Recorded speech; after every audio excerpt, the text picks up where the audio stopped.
So something I've been wondering, Sue.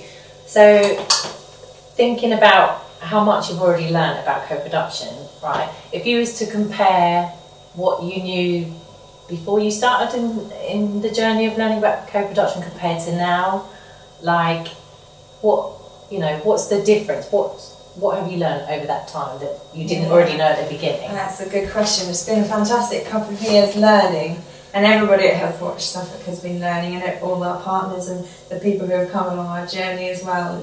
And we're constantly learning every day. We began on my very first week of the job doing an event called A Blank Canvas, and I guess that's where the foundations of my learning started, that co-production is where you sit around a table with a blank canvas, a blank piece of paper, and you might want to design something new or transform something that exists already.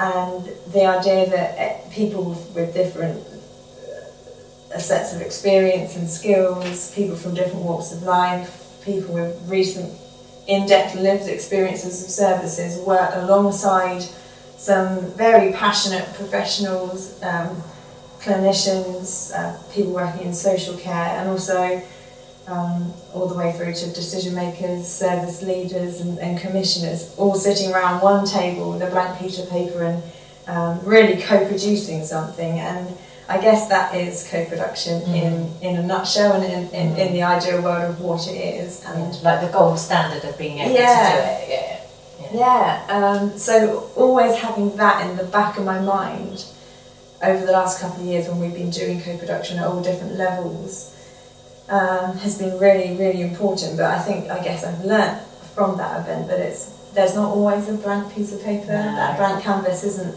the situation we find ourselves in. And it doesn't mean that something isn't co-production just because you haven't started from a blank page. Yeah. There are lots of different methods and ways you can co-produce something using something that might exist already, or just making tweaks on something. For example, you don't have to co-produce absolutely everything of every service if that's not possible to do.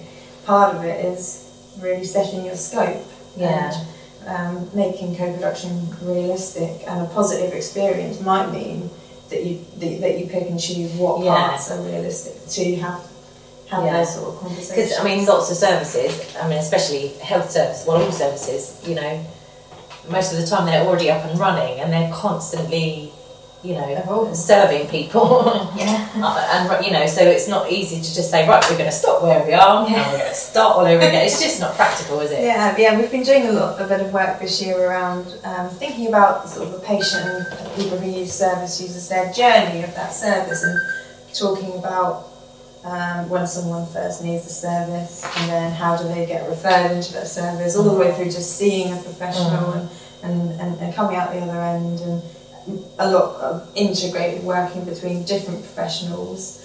And you can't just stop that to co-produce from the very beginning. It's absolutely a rolling process, and I think it's just about changing the language, changing some of that ethos around what's happening already to include more people. And make sure that we're pausing to listen to different voices sometimes. And potentially the way that you started running a service a year or more ago isn't the way that people need that service anymore. And that's where co-pro comes in. Yeah, because it will, it's constantly evolving, isn't it?